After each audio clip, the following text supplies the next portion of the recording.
Hello friends, आप सभी का आपके अपने यूट्यूब चैनल स्मार्ट बुद्धि में आप सभी का स्वागत है। तो हम यहाँ पे आज पढ़ने वाले हैं SCERT Bihar board class 11th की भूगोल की बुक को हम यहाँ पे कंप्लीट करने वाले हैं, जिसमें से आज हमारा अध्याय है 11। इससे पहले अध्याय 10 तक हम कंप्लीट कर चुके हैं। अगर आप नहीं देखे हैं तो प्लेलिस्ट में जा कर के शेष अध्याय देख सकते हैं। वीडियो अच्छा लगे तो लाइक, कमेंट और शेयर जरूर कीजिए अपने हित मित्र दोस्तों के साथ। और जो पहली बार चैनल पर आए हों, चैनल को सब्सक्राइब करके बेल घंटी जरूर बजाएं। तो चलिए शुरू करेंगे। आज हम वायुमंडल में जल, एग्जाम की दृष्टि से बहुत ही इंपॉर्टेंट लेसन है, तो ज़रूर इस चैनल को लाइक, कमेंट और शेयर जरूर कीजिएगा अपने दोस्तों के साथ। तो चलिए शुरू करते हैं। आज जैसे कि आप पढ़ चुके हैं कि हवा में जल वाष्प मौजूद होती है। इसमें वायुमंडल के आयतन में 0 से लेकर के 4% तक की भिन्नता पाई जाती है। मौसम की परिघटना में इनका महत्वपूर्ण योगदान होता है। जल वायुमंडल में 3 अवस्थाओं गैस, द्रव तथा गैस के रूप में उपस्थित होता है। वायुमंडल में आर्द्रता जलाशयों से वाष्पीकरण तथा पौधों में वाष्पोत्सर्जन से प्राप्त होती है।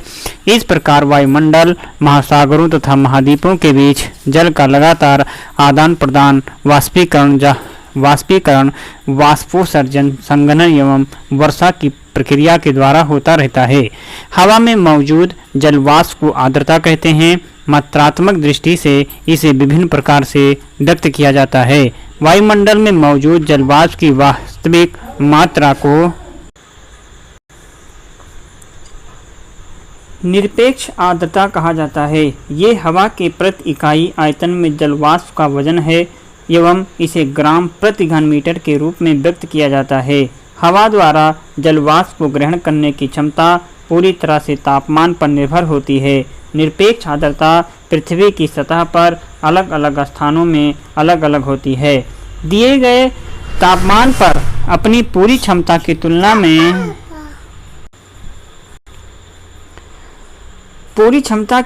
में वायुमंडल में मौजूद आर्द्रता के प्रतिशत को सापेक्ष आर्द्रता कहा जाता है। हवा के तापमान के बदलने के साथ ही आर्द्रता को ग्रहण करने की क्षमता बढ़ती है तथा सापेक्ष आर्द्रता भी प्रभावित होती है। ये महासागरों के ऊपर सबसे अधिक तथा वायुद्वीपों के ऊपर सबसे कम होती है। एक निश्चित तापमान पर जलवाष्प से पूरित हवा को संतृप्त कहा जाता है और इसका मतलब ये है कि हवा इस स्थिति में दिए गए तापमान पर और अधिक आर्द्रता को ग्रहण करने में सक्षम नहीं है। हवा के दिए गए प्रतिदर्श में जिस तापमान पर संतृप्तता आती है उसे उष्मांक कहते हैं। वाष्पीकरण तथा संघनन। वायुमंडल में जलवाष्प की मात्रा वाष्पीकरण तथा संघनन के कारण क्रमशः घटती बढ़ती रहती है। वाष्पीकरण वह क्रिया है जिसके द्वारा जल द्रव से गैसीय अवस्था में परिवर्तित होती है। वाष्पीकरण का मुख्य कारण ताप है। जिस तापमान पर जल वाष्पीकृत होना शुरू करता है उसे वाष्पीकरण की गुप्त ऊष्मा कहा जाता है। दिए गए हवा के अंश में जल को अवशोषित करने एवं धारण करने की क्षमता तापमान में वृद्धि के साथ बढ़ती है। उसी प्रकार यदि आर्द्रता कम है तो हवा में नमी को अवशोषित करने तथा धारण करने की क्षमता होती है। हवा की गति संतृप्त परत को असंतृप्त परत के द्वारा हटा देती है। इस प्रकार हवा की गति जितनी तीव्र होगी वाष्पीकरण उतना ही तीव्र होगा। जल वाष्प का जल के रूप में बदलना संघनन कहलाता है और ऊष्मा का हास्य ही संघनन का कारण होता है।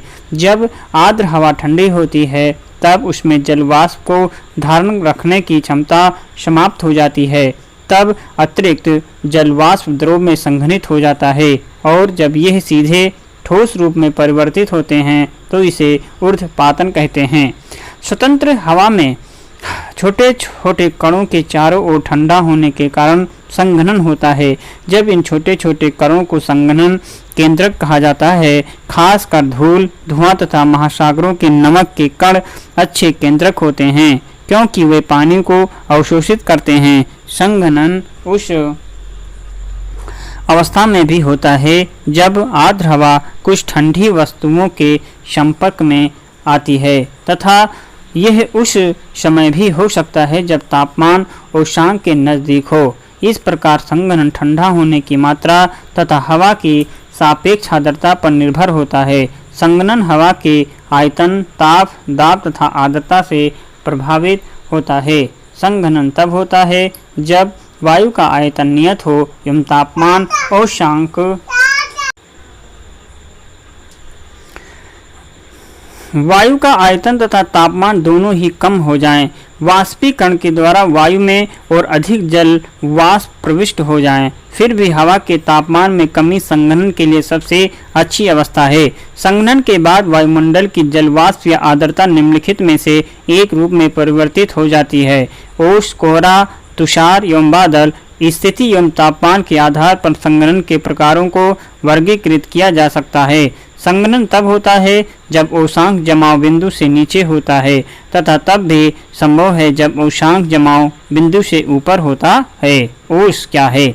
जब आर्द्रता धरातल के ऊपर हवा में संघनन केंद्रकों पर संघनित न होकर के ठोस वस्तु जैसे पत्थर, घास तथा पौधों की पत्तियों की ठंडी सतहों पर पानी की बूंदों के रूप में जमा होती है, तब इसे ओस के नाम से जाना जाता है। इसके बनने के लिए सबसे उपयुक्त अवस्थाएं साफ आकाश, शांत हवा और उच्च सापेक्ष आर्द्रता तथा ठंडी एवं लंबी रातें हैं। ओस के बनने के लिए ये आवश्यक है कि औशांक जमाव बिंदु से ऊपर हो। तुषार ठंडी सतहों पर बनता है जब संघनन तापमान के जमाव बिंदु से नीचे 0 डिग्री सेल्सियस चले जाने पर होता है, अर्थात औशांक जमाव बिंदु पर या उसके नीचे होता है। अतिरिक्त नमी पानी की बूंदों की बजाय छोटे छोटे बर्फ के रवों के रूप में जमा होती है। उजले तुषार के बनने की सबसे उपयुक्त अवस्थाएं ओस के बनने की अवस्थाओं के समान है, केवल हवा का तापमान जमाव बिंदु पर या उससे नीचे होना चाहिए। कोहरा एवं कुहासा। जब बहुत अधिक मात्रा में जलवाष्प से भरी हुई वायु संघनित अचानक नीचे की ओर गिरती है, तब छोटे छोटे धूल के कणों के ऊपर ही संघनन की प्रक्रिया होती है। इसीलिए कोहरा एक बादल है जिसका आधार सतह पर या सतह के बहुत नजदीक होता है। कोहरा तथा कुहासा के कारण दृश्यता कम से शून्य तक हो जाती है। नगरीय एवं औद्योगिक केंद्र में धुएं की अधिकता के कारण केंद्रकों की मात्रा की भी अधिकता होती है, जो कोहरे और कुहासे के बनने में मदद देती है। ऐसी स्थिति को जिसमें कोहरा तथा धुआं सम्मिलित रूप से बनते हैं, धूम कोहरा कहते हैं। कुहासे एवं कोहरे में केवल इतना अंतर होता है कि कुहासे में कोहरे की अपेक्षा नमी अधिक होती है। कुहासा पहाड़ों पर अधिक पाया जाता है क्योंकि ऊपर उड़ती हुई गर्म हवा ढाल पर ठंडी सतह के संपर्क में आती है। कोहरे कुहासा की अपेक्षा अधिक शुष्क होते हैं तथा जहां गर्म हवा की धारा ठंडी हवा के संपर्क में आती है वहां ये प्रबल होते हैं। कोहरे छोटे बादल होते हैं जिसमें धूल कण, धुएं के कण तथा नमक के कण होते हैं। केंद्रकों के चारों ओर संघनन की प्रक्रिया होती है। बादल क्या है? बादल पानी की छोटी बूंदों या बर्फ के छोटे रवों की संहति होता है, जो कि पर्याप्त ऊंचाई पर स्वतंत्र हवा में जलवाष्प के संघनन के कारण बनते हैं। चूंकि बादल का निर्माण पृथ्वी की सतह से कुछ ऊंचाई पर होता है, इसीलिए ये विभिन्न आकारों के होते हैं। इनकी ऊंचाई, विस्तार, घन तथा पारदर्शिता या अपारदर्शिता के आधार पर बादलों को 4 रूपों में वर्गीकृत किया जाता है। पहला है पछाव मेघ, दूसरा कपासी मेघ, तीसरा स्तरी मेघ और चौथा है वर्ष मेघ। पछाव मेघ क्या है? पछाव मेघों का निर्माण 8000 से 12000 मीटर की ऊंचाई पर होता है। ये पतले तथा बिखरे हुए बादल होते हैं जो पंख के समान प्रतीत होते हैं। ये हमेशा सफेद रंग के होते हैं। कपासी मेघ रुई के समान दिखते हैं। ये प्रायः 4000 से 7000 मीटर की ऊंचाई पर बनते हैं। ये छितरे तथा इधर उधर बिखरे देखे जा सकते हैं। ये चपटे आधार वाले होते हैं। स्तरी मेघ, जैसा कि नाम से प्रतीत होता है कि ये परतदार बादल होते हैं जो कि आकाश के बहुत बड़े भाग पर फैले रहते हैं। ये बादल सामान्यतया या तो ऊष्मा के हास्य या अलग अलग तापमानों पर हवा के आपस में मिश्रित होने से बनते हैं। मेघ वर्षा मेघ काले या गहरे स्लेटी रंग के होते हैं। ये मध्य स्तरों या पृथ्वी की सतह के काफी नजदीक बनते हैं। ये सूर्य की किरणों के लिए बहुत ही अपारदर्शी होते हैं। कभी कभी बादल इतनी कम ऊंचाई पर होते हैं कि ये सतह को छूते हुए प्रतीत होते हैं।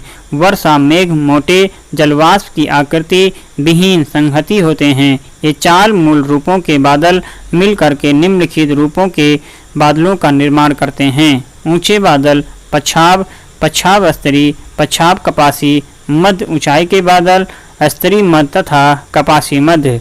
कम ऊंचाई के बादल स्तरी कपासी, स्तरी वर्षा मेघ एवं कपासी वर्षा मेघ।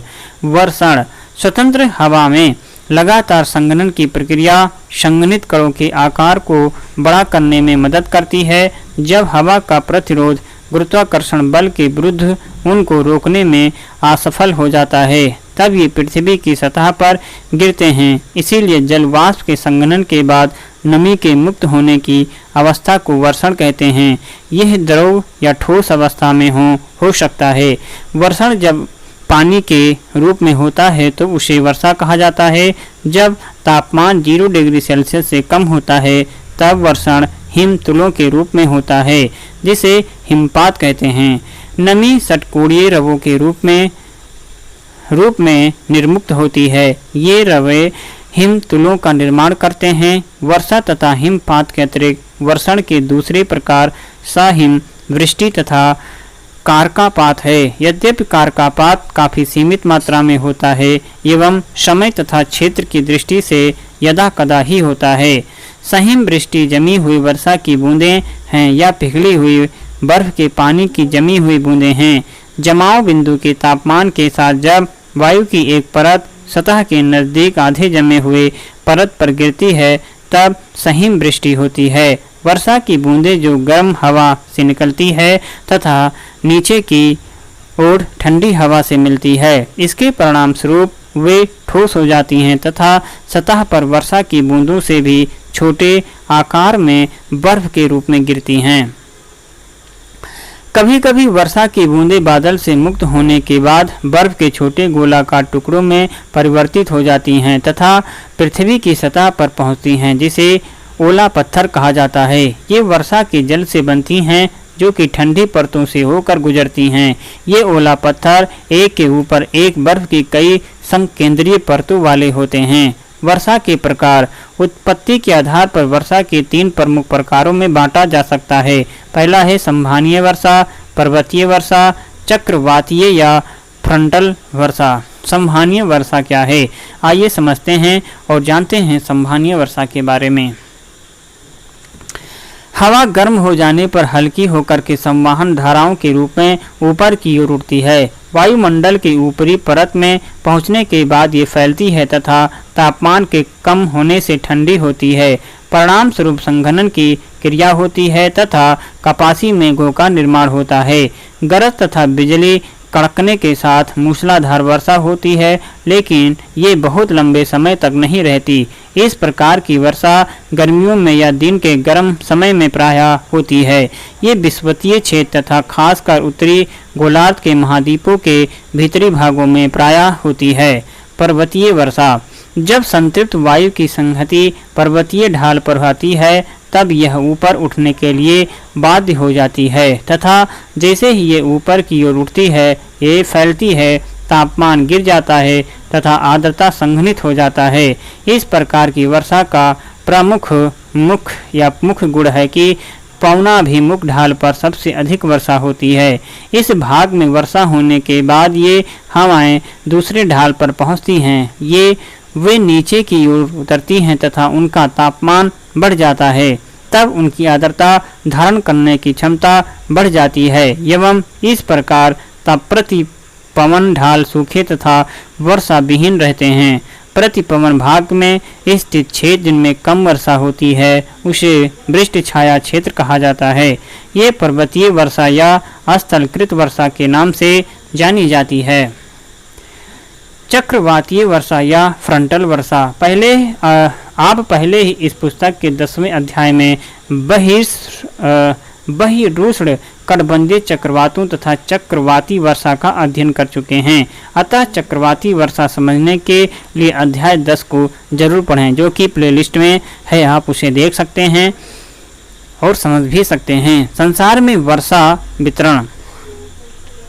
एक साल में पृथ्वी की सतह पर अलग अलग भागों में होने वाली वर्षा की मात्रा भिन्न भिन्न होती है तथा ये अलग अलग मौसमों में भी होती है।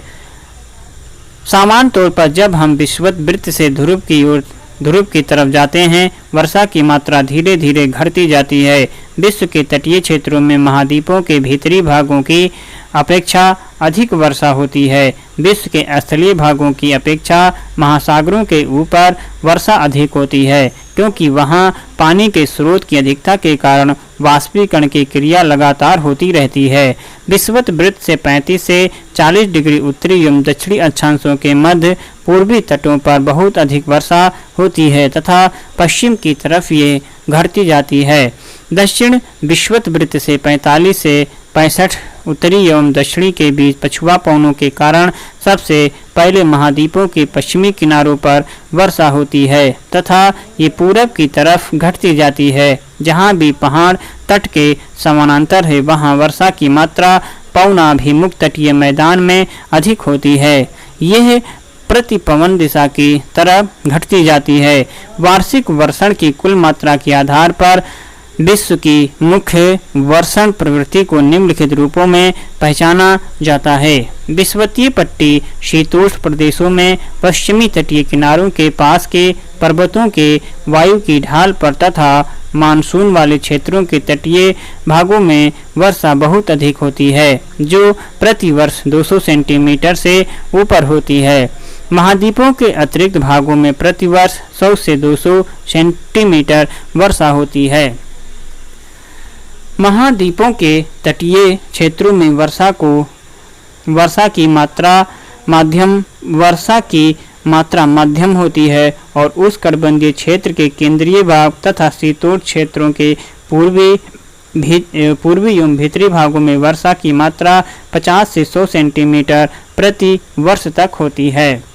महाद्वीपों के भीतरी भाग के वृष्ट छाया क्षेत्रों में पड़ने वाले भाग तथा ऊंचे अक्षांशों वाले क्षेत्रों में प्रति वर्ष 50 सेंटीमीटर से भी कम वर्षा होती है। वर्षा का मौसमी वितरण इसकी प्रभाविता को समझने का एक महत्वपूर्ण पहलू है। कुछ क्षेत्रों जैसे विषुवतीय पट्टी तथा ठंडे समशीतोष्ण प्रदेशों में वर्षा पूरे वर्ष होती रहती है। तो पहला क्वेश्चन है कि मानव के लिए वायुमंडल का सबसे महत्वपूर्ण घटक निम्नलिखित में से कौन सा है और निम्नलिखित में से वह प्रक्रिया कौन सी है जिसके द्वारा जल द्रव से गैस में बदल जाता है। निम्नलिखित में से कौन सा वायु की उस दशा को दर्शाता है जिसमें नमी उसकी पूरी क्षमता के अनुरूप होती है। दूसरा है अगला, निम्नलिखित प्रकार के बादलों में से आकाश में सबसे ऊंचा बादल कौन सा है। तो ये है 4 क्वेश्चन, इन सभी प्रश्नों के उत्तर देने हैं। तो आइए जानते हैं सभी प्रश्नों के उत्तर को। तो इन सभी प्रश्नों के उत्तर को जानते हैं। तो मानव के लिए वायुमंडल का सबसे महत्वपूर्ण घटक में से क्या है, तो ऑक्सीजन है, इसलिए ग नंबर सही होगा। निम्नलिखित में से वो प्रक्रिया कौन सी है जिसके द्वारा जल द्रव से गैस में बदल जाता है। जल जो है द्रव से सीधे गैस में बदल जाएगा, तो वो वाष्पीकरण है, अर्थात ख नंबर सही है। तीसरा क्वेश्चन है कि निम्नलिखित में से कौन सा वायु की उद्दशा को दर्शाता है जिसमें नमी उसकी पूरी क्षमता के अनुरूप होती है। तो इसमें से ऑप्शन ग नंबर सही है, वो है संतृप्त हवा। अगला क्वेश्चन है कि निम्नलिखित प्रकार के बादलों में से आकाश में सबसे ऊंचा बादल कौन है, तो पच्छाव बादल सबसे ऊंचा बादल है। और इसी के साथ यह अध्याय समाप्त होता है। अगर वीडियो अच्छा लगे तो जरूर लाइक, कमेंट और शेयर जरूर कीजिए अपने हित में दोस्तों के साथ। और चैनल पर अगर जो भी पहली बार विजिट कर रहे हो तो चैनल को लाइक और सब्सक्राइब जरूर करिए। चलिए मिलेंगे हम लेसन 12 में, तब तक आप पढ़ते रहें, शेष अध्याय का रिवीजन करते रहें क्योंकि बहुत ही महत्वपूर्ण है। तब तक पढ़ते रहें, रिवीजन करते रहें। नमस्कार।